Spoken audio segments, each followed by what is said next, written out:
Bonjour à tous, ravi de vous retrouver dans Smart Job, votre rendez-vous emploi RH management, débat, analyse, expertise et vos rubriques habituelles. Et en ce début d'année, toute l'équipe Smart Job vous souhaite une très belle année 2026, évidemment avec les programmes Smart Job, bien entendu, avec toutes nos rubriques. Et puis je remercie au passage toute l'équipe qui m'accompagne pour faire cette belle émission. Au programme aujourd'hui, Bien dans son job, pour cette émission de rentrée, de l'étudiant engagé à l'entrepreneur responsable. On parlera avec Manuel Malo, directrice New Gen Talent Center de l'EDEC, d'un baromètre qui montre l'engagement de ces étudiants pour des causes. On va faire le point avec elle dans quelques instants. Et puis le cercle RH aujourd'hui pour parler des seniors. Jeu de mots, une seconde jeunesse pour l'employabilité des seniors. On en parlera avec Karina Sebti, elle est managing director chez Robert Walter Management de transition. Et puis Caroline Sarraud, le Carpentier, elle est conférencière fondatrice d'intelligence collective. On parlera d'intergénérationnel. Elle est porte-parole de Senior Force Plus, très engagée sur cette question des seniors. Et puis je serai accompagné pour cette émission, comme chaque semaine, avec Caroline de Senvin, elle est journaliste chez Décideur RH. Voilà le programme. Tout de suite, c'est bien dans son job.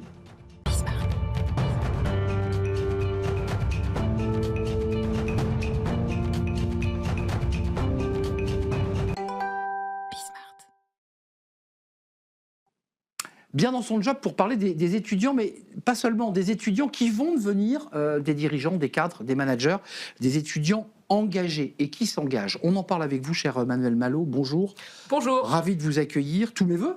Absolument. Une belle année à vous et à toutes vos équipes. Directrice EDEC New Gen Talent Centre, alors qui est un anglicisme. En quelques mots, c'est quoi? C'est un centre de recherche, de data, d'observation des jeunes. C'est ça. Nous produisons de la donnée sur les jeunes pour nourrir ces fameuses problématiques d'attraction, fidélisation, engagement que se posent les entreprises. Et vous donnez des clés aux entreprises pour qu'ils comprennent, parce qu'on a souvent des débats sur ce plateau où ils se disent « mais c'est Gen Z, je ne sais pas comment lui parler ». Là, ça les aide. C'est exactement ça. Elles étaient déconcertées, on essaye qu'elles soient un peu moins à la lecture de nos études. On a à peu près 2 à 3 millions de data, on a interrogé plus de 100 000 jeunes en 12 ans. Donc c'est ça notre métier, produire de la data et ensuite expliquer. Et de l'expertise et évidemment de le proposer aux entreprises. Ce baromètre de décembre 2025, il est tout chaud. Oui. Alors il est fait avec des sociologues, des sociodémographes. Quel était l'objectif de ce baromètre ? Alors d'abord, on détecte toujours des tendances avant de lancer une étude, donc dans des focus group ou simplement avec des discussions avec des jeunes. On travaille à la fois avec des écoles d'ingénieurs, des écoles de management, évidemment, et des universitaires. Et ce qu'on avait détecté ces derniers temps, on l'a vérifié avec l'étude, c'est qu'on a plus de jeunes engagés. Alors, c'est pas pendant leurs études, il faut le préciser. Pendant leurs études, de 18 au grade master. Alors c'est paradoxal parce que finalement, aujourd'hui, les entreprises se plaignent d'un défaut d'engagement de ces jeunes générations. Et à côté de ça, le monde politique se plaint aussi que les jeunes se désintéressent un peu de la politique. Et pourtant, ils s'engagent C'est intéressant ce que vous dites. Comment vous expliquez cet engagement que vous avez identifié, sondé, et qu'il s'arrête ou il s'étiole dans l'entreprise ou dans l'engagement sociétal en général quand ils deviennent adultes? Alors probablement parce que cet engagement-là, ils le choisissent. On voit très bien. Alors donc 82%, puisque c'est le chiffre clé, nous déclarent un engagement. Alors c'est une définition du Conseil économique et social. C'est une définition non opposée. 82%, c'est la proportion d'étudiants qui consacrent du temps à des activités citoyennes volontaires, régulières, et là c'est intéressant, non rémunérées. Ils consacrent du temps. C'est ce chiffre effectivement qui est clé. Ça veut dire que cette jeunesse, elle est prête à s'engager. Elle est plus que prête à s'engager. Elle s'engage. Elle s'engage sur le temps scolaire, sur les vacances également.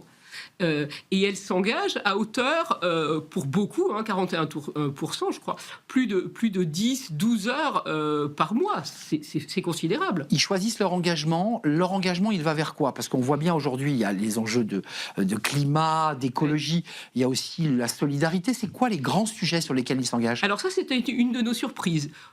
Intuitivement, on s'est dit ils vont beaucoup s'engager sur l'environnement puisque c'est les marches pour le climat et on voit bien que ça les mobilise. Ben non. Mais pas du tout. En fait, ils s'engagent avant tout sur des projets caritatifs, associations caritatives, et des projets de transmission.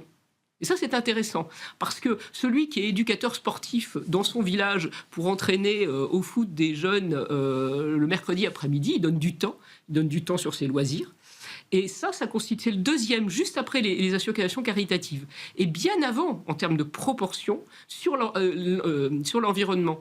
Donc c'est social et sociétal avant d'être environnemental, leur engagement. Manuel, avant de nous quitter, il y a aussi un pont intéressant parce qu'on voit que dans les startups créées, 9 startups sur 10, les fondateurs, donc c'est-à-dire ces jeunes qui étaient engagés il y a encore quelques mois auparavant, continuent à s'engager et à avoir des valeurs piliers d'engagement. Ça, c'est intéressant aussi. Oui, et c'est là le pont avec l'entreprise, puisque nous nourrissons l'entreprise. Oui, la motivation de ces jeunes, la raison d'être des startups qu'ils créent, c'est le net positif, c'est d'avoir un impact positif sur leur environnement, d'ailleurs très social et sociétal aussi, vous l'aurez repéré. Une gouvernance, transparence, éthique, bien-être des employés, des collaborateurs. Donc ça, c'est intéressant, c'est-à-dire qu'il y a un effet miroir, ils veulent être bien, mais ils veulent aussi que leur collab soit bien, et puis ils réduisent leur empreinte carbone, on voit là, à cet instant, mais plus bas, effectivement. Mais plus bas, et ça, c'est intéressant. Le haut de l'item. Juste un dernier mot, est-ce que vous avez le sentiment, avec le recul que vous avez sur votre centre de recherche, avec ces sociologues, démographes, que cette jeunesse est en train, doucement, mais sûrement, de transformer le business, le monde du travail, sans qu'on s'en rende compte vraiment? Oui, alors effectivement c'est doux, nous on a un recul de 12 ans aujourd'hui. En fait, elles rendent les entreprises redevables des enjeux du monde. Pas forcément responsables, mais redevables des enjeux du monde. Donc, notre credo, vous savez, c'est former pour transformer, mais c'est ces jeunes qui nous disent, nous on veut transformer l'entreprise. Et ça leur tient beaucoup à cœur. Et c'est pour ça que dans ce baromètre, on se dit, si l'entreprise donne les conditions d'un engagement citoyen à ces jeunes, elles pourront beaucoup plus les engager. Et c'est ça la clé. Et ils le seront d'ailleurs quand ils créeront pour certains leur boîte, et c'est ce qu'on voit dans votre étude. Oui.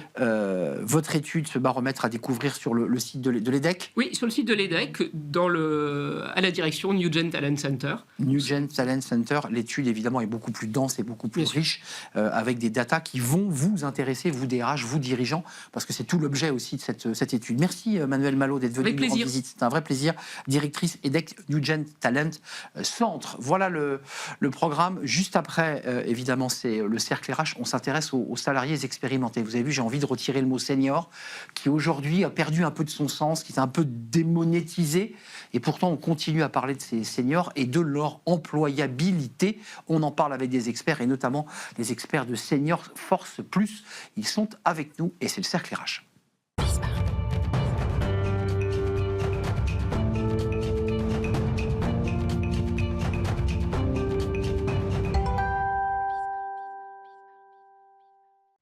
Le cercle RH pour parler, débattre de l'enjeu des seniors ou salariés expérimentés. On essaiera d'utiliser ce mot. Est-ce que ce sont des boulets, je mets des guillemets évidemment, ou est-ce que c'est des salariés qui vont dynamiser, apporter leurs compétences et évidemment améliorer la productivité de l'entreprise? C'est un vrai sujet. Le taux d'emploi des seniors a progressé mais reste encore trop faible, et c'est un enjeu évidemment politique, puisqu'on nous dit que si on règle le débat des salariés expérimentés, on règle la question des retraites et de son déficit. On en parle avec mes invités. Karina Septi, bonjour, ravi de vous accueillir, managing director chez Robert Walters Management, et en spécialité dans votre secteur, ce sont les salariés expérimentés que vous accompagnez. Exactement. Depuis combien d'années ? Écoutez, j'ai rejoint Robert Walters il y a 23 ans, justement, pour m'intéresser à ces profils expérimentés et pour les valoriser auprès du marché de l'emploi via le management de transition. 23 ans, donc vous avez une vue panoramique sur ce sujet et c'est un engagement. À vos côtés, Caroline Sarraud, Le Carpentier. Bonjour Caroline. Bonjour. Très heureux de vous accueillir sur le plateau. C'est la première fois que vous venez sur le plateau. Exact. Voilà, donc c'est un vrai plaisir. Ça commence hyper bien cette année. Mais ça commence très bien, mais pour nous aussi. Vous êtes conférencière, fondatrice d'intelligence collective intergénérationnelle ici, et porte-parole de Senior Force Plus. Pour ceux qui suivent nos émissions, nous étions au Conseil économique et social et environnemental pour justement faire des émissions. Et puis vous étiez sur la scène du Conseil économique et social pour parler de tous les sujets dont on va parler maintenant. Tiens, d'ailleurs, je me tourne vers vous, Caroline de Selleville, qui m'accompagnait dans chacune de ces émissions, journaliste, décideur RH. Le chiffre du taux d'emploi, il a progressé, il a baissé c'est quoi ?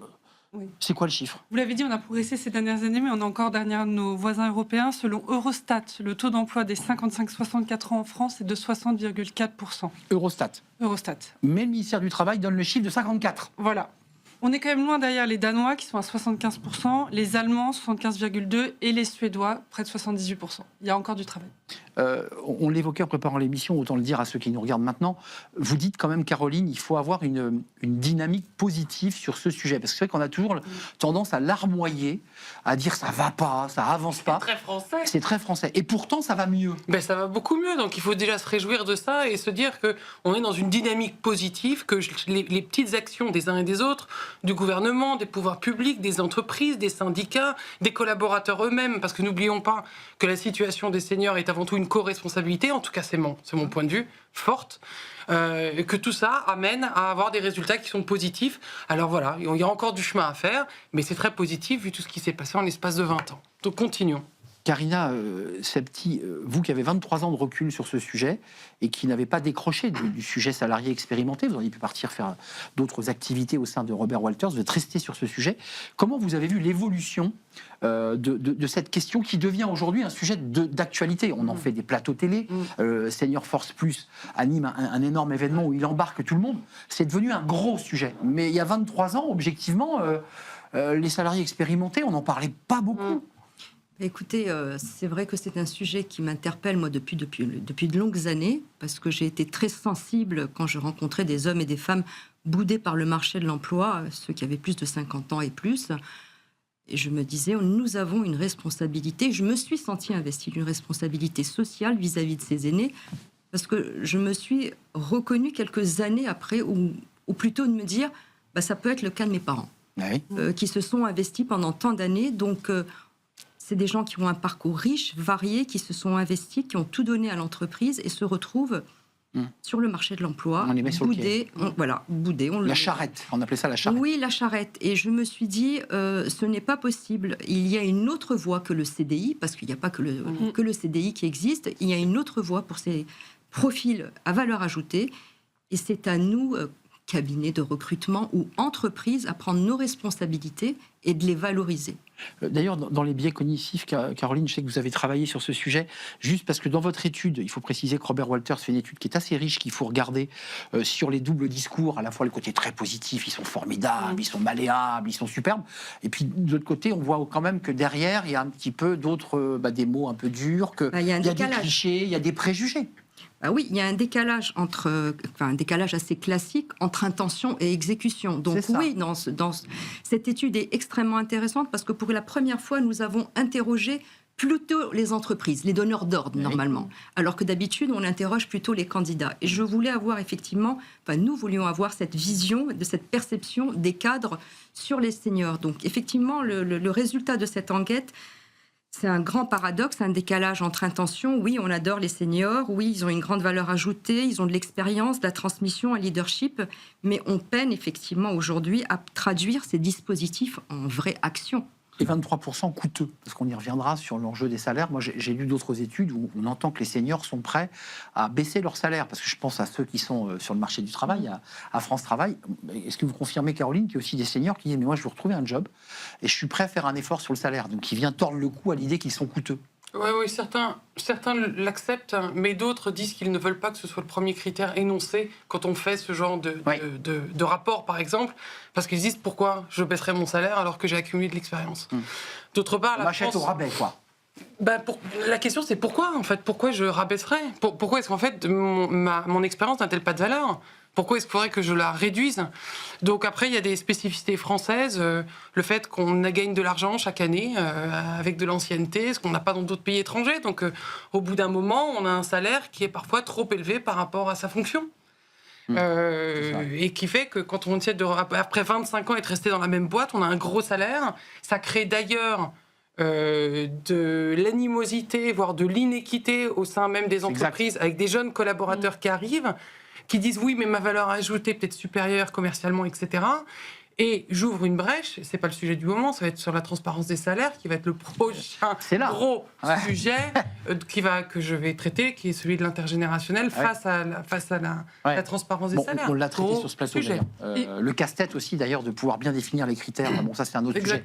Caroline, les clichés, les biais cognitifs liés aux salariés expérimentés. Qui ont un impact aussi au moment du recrutement, puisque selon les chiffres de l'APEC, 25% des recruteurs redoutent d'embaucher un candidat de de plus de 50 ans. Les préjugés, on les a évoqués, la capacité d'adaptation, la formation, les prétendues attentes salariales, alors même que dans votre étude, on montre bien l'informatique et le numérique aussi, qui revient assez régulièrement. Que 54% des dirigeants pensent qu'il est plus facile de manager un cadre senior. C'est ce que votre étude met en avant. Donc il y a quand même une différence. Alors là, on compare effectivement le CDI. Donc, quand on veut recruter un senior et le management de transition. En fait, le management de transition, c'est une sorte de revanche pour les seniors. Parce qu'aujourd'hui, on les revalorise, on reconnaît leurs compétences et on la monétise. Parce que ça a un coût. Donc oui, quand on voit l'étude, oui, ça a un coût. Mais aujourd'hui, on préfère effectivement avoir ce coût-là pendant un laps de temps, pendant une durée déterminée, parce que le manager de transition, enfin cet expert, va venir effectivement structurer, organiser, transférer les compétences, parce que le gros problème aussi, c'est la transmission, transférer les compétences, mais on sait qu'on a ce senior pendant un laps de temps. Donc le coût, effectivement, on reconnaît qu'il a un coût, mais on le valorise et on sait pourquoi il est là. Alors que dans un recrutement, en fait, on a peur de recruter un senior parce qu'on se dit, il va partir s'il part à la retraite. C'est pas le même rapport avec l'emploi. Exactement. C'est un mercenaire. Il vient pour une durée limitée. Alors, mercenaire, j'aime pas tellement le terme parce que je pense que je sais que vous n'aimez pas ce terme. Oui, c'est plutôt péjoratif parce que moi, j'ai envie de voir plutôt comme un expert qui a une valeur ajoutée, qui va transmettre et qui va permettre à l'entreprise de passer un cap difficile. Et qui il fait moins peur. Peut faire peur aussi aux autres collaborateurs qui sont parce qu'il sait qu'il ne va pas rester dans la structure. Quand même, on n'arrive pas à craquer le sujet, parce qu'il y a à la fois dans votre étude l'idée qu'ils sont un atout pour l'entreprise, qu'ils vont être un outil utile et que 86% des cadres dirigeants ont déjà entendu une remarque sur l'âge en entreprise. C'est quand même quelque chose. Donc, il y a du sexisme, mais il y a aussi de l'agisme. Quand on a plus de 50 ans, on se fait chambrer, c'est pas simple. Qu'est-ce qui fait qu'aujourd'hui, on n'arrive pas à faire baisser ce taux d'emploi très concrètement ? Comment vous, qui avez contact avec les entreprises, qu'est-ce qui fait qu'elles n'accélèrent pas ? Et j'écouterai évidemment Senior Force Plus, qui lui fait accélère sur le sujet. Comment vous l'analysez, vous ? C'est quoi le sujet majeur qui fait qu'on n'arrive pas à accélérer sur ce sujet ? En fait, c'est une question il n'y a pas d'indicateur de suivi. Il n'y a pas de gestion de priorité au niveau des... Enfin, je ne vais pas utiliser le terme KPI, mais au niveau des indicateurs, au niveau RH. Ça doit être une responsabilité de l'entreprise. On doit mettre en place effectivement de la transmission. Entretien à 45 ans, là, vous avez vu, ça va bouger, là. Exactement. Donc, je pense que c'est des KPI qui doivent être suivis très régulièrement et on doit sensibiliser les membres du CODIR dès maintenant. Attendez, KPI, ça veut dire, t'en es où ? Tu veux faire quoi ? Est-ce que tu es formé ? Est-ce que tu as besoin de numérique ? Est-ce que tu veux te former à l'IA ? C'est ça, les KPI. Exactement. Ce sont ces indicateurs que l'entreprise doit suivre. Ça doit être un objectif. Parce que maintenant, il faut passer... Enfin, au lieu de parler et de signer des chartes, effectivement, sur les entreprises qui s'investissent, il faut passer aux actes, il faut agir. Non, mais justement, la loi Caroline. d'octobre dernier impose aux entreprises de plus de 300 salariés d'établir un diagnostic avant d'ouvrir des discussions sur le sujet avec les partenaires sociaux. Et des accords seniors à négocier avec les partenaires sociaux. Les entreprises ne se ressemblent pas. Déjà, il y a des différences de taille, il y a des différences de métier. Vous ne pouvez pas imposer à des entreprises comme Bouygues Construction d'embaucher des salariés seniors qui vont porter des charges lourdes. Donc, on ne peut pas imposer. La même chose ne convient pas à tout le monde. Donc, c'est pour ça que quand le Senior Force Plus a créé, a vraiment apporté sa pierre à l'édifice de manière concrète, on a créé le Senior Score. Qui a suivi destiné aux entreprises. Destiné uniquement aux entreprises. Senior Force Plus est une association qui agit vers les entreprises. Voilà. Nous pensons, c'était une étude d'ailleurs de l'Institut Jean Jaurès qui avait démontré que les Français avaient confiance dans les entreprises à défaut des pouvoirs publics. Exact. Donc en fait, nous on pense que les entreprises sont un vrai levier, ont un vrai pouvoir pour changer la donne. Donc, à partir du moment où je suis capable de mesurer mes actions, je suis capable d'obtenir une notation, je suis capable d'apprécier d'évoluer et de me donner et d'améliorer notre jour après jour, mois après mois, année après année. Donc, on a créé le Senior Score sur la même base que ce qu'il y a sur les paquets de gâteaux, le Nutri-Score, avec des lettres qui vont de A à E. Il y a 71 critères qui évaluent 3 types de boîtes. Les entreprises du CAC 40, donc les grands groupes, très grosses, les ETI et les PME. Plus vous êtes grand groupe, plus vous avez de critères. Plus vous êtes petit, moins vous avez de critères. Ce qui va être commun à tous ces 3 groupes, ça va être le nombre de domaines d'expertise étudiés. Il y en a 8. L'Intergé, pour mon domaine par exemple, mais aussi la politique de l'emploi, le recrutement, la formation, la gouvernance, également qui va être étudié. Et puis, une fois qu'on aura répondu à toutes ces questions qui sont vraiment d'une simplicité déconcertante, oui ou non, donc c'est très binaire. Oui, il est très simple, c'est vrai. Voilà, c'est très simple. On obtient sa note. Parfois, on a eu des entreprises qui ont dit « Ah oui, mais attendez, si j'obtiens un E, qu'est-ce qui se passe? Les syndicats, ça va être l'enfer. » Non. Votre note, déjà, c'est pour vous. Vous la regardez. Et puis nous, on communique même pas dessus.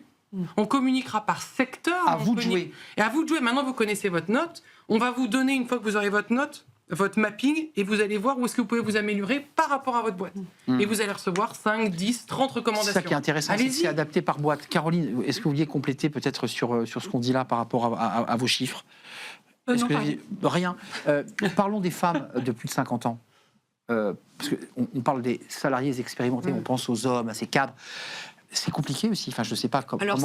Les femmes de plus de 50 ans, de plus de 55 ans, qui double peine. Et qui se retrouvent elles aussi en situation de recherche d'emploi, parce qu'il y a aussi ça. C'est l'angoisse absolue. Oui, les femmes, le taux des femmes s'améliore. En tout cas, moi, je le vois en management de transition. On aimerait qu'il augmente.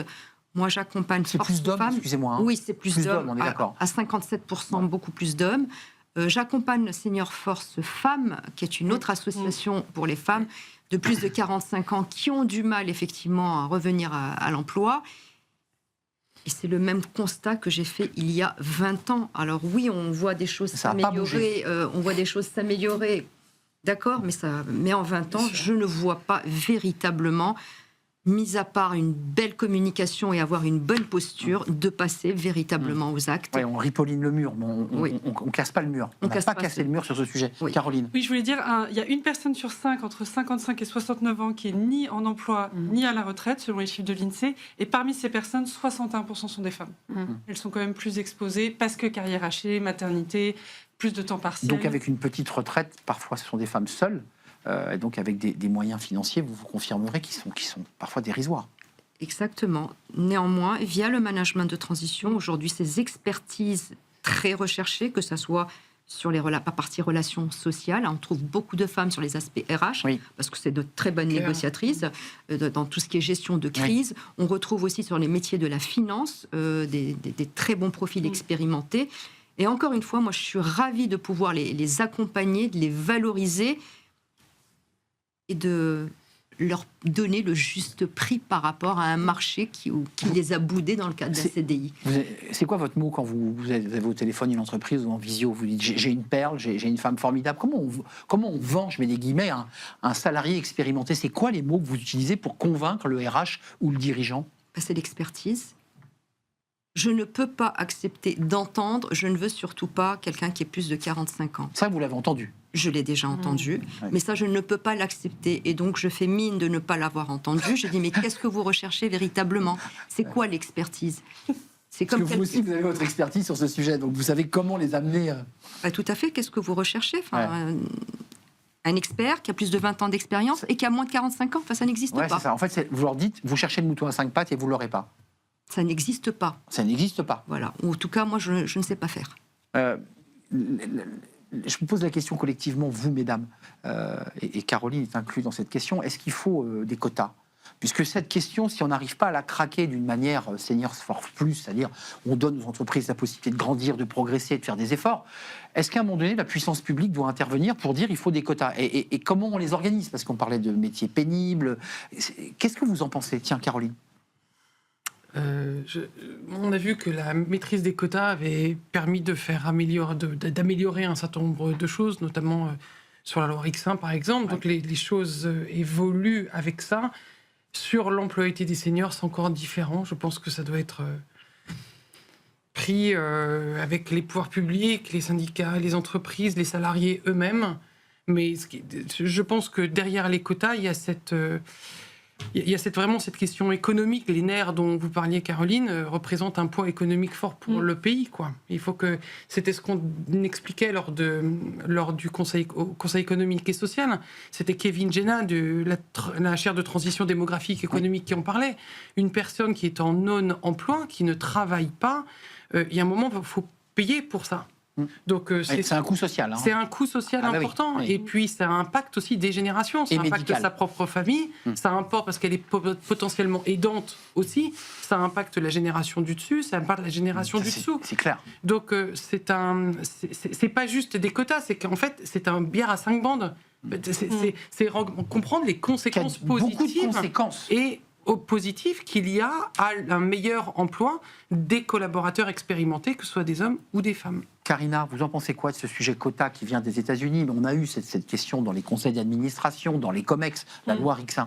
C'est dommage. Ou non? Je dirais que c'est dommage de passer par là, mais si on n'a pas le choix... Il faut y passer. Il faut y passer.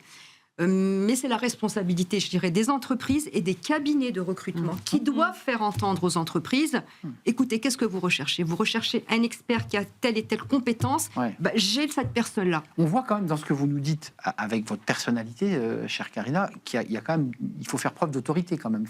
C'est clair. La façon il faut savoir dire non aussi, ça n'existe pas.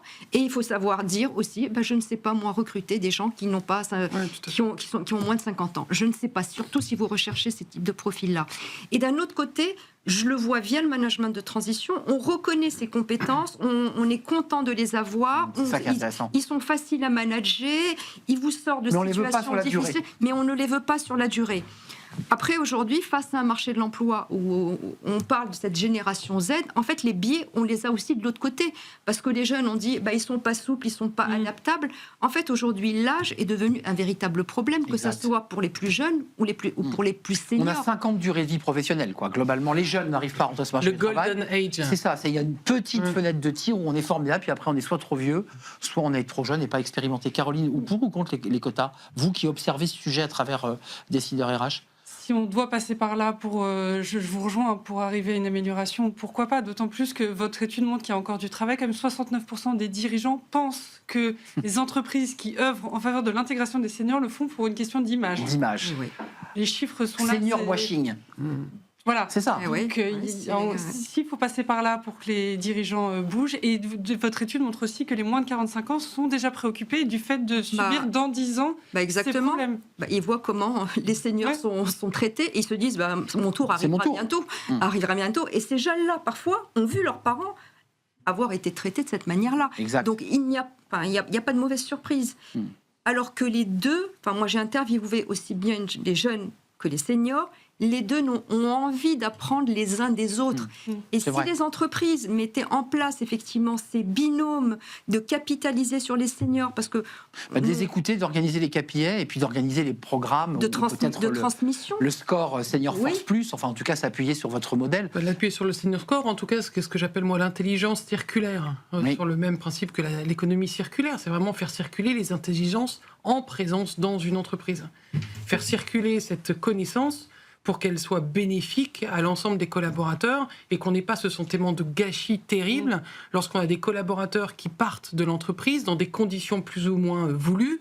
Et c'est un énorme gâchis de connaissances, de compétences techniques, mais aussi de savoir et de savoir-faire. J'entends beaucoup de jeunes me dire à quel point les seniors les ont aidés dans le savoir-être de l'entreprise. Merci Karina Septi pour votre passion, votre autorité aussi à convaincre l'entreprise. L'étude Robert Walters a découvert sur votre site, justement sur l'espèce de relation un peu sociologique et un peu ambivalente. Caroline Sarraud, Le Carpentier, vous reviendrez évidemment, conférencière, fondatrice d'Intelligence Collective Intergénérationnelle et porte-parole de Senior Force Plus avec le Senior Score. Vous, entreprise, allez le faire, le Senior Score. Complètement. Et allez vous situer. Puis ensuite, essayer de grandir, sur évidemment. seniorforceplus.org. Voilà. Et merci à Caroline de Senneville qui sourit. Merci de m'accompagner dans cette émission. C'est un vrai plaisir. Décideur RH. Merci à vous. On est très en retard. Nicolas Juchard me tire les oreilles. Je vous dis à très bientôt. Merci à notre ami réalisateur Mani. Et merci à notre ami ingénieur du son. Je vous dis à bientôt. Bye bye. Merci.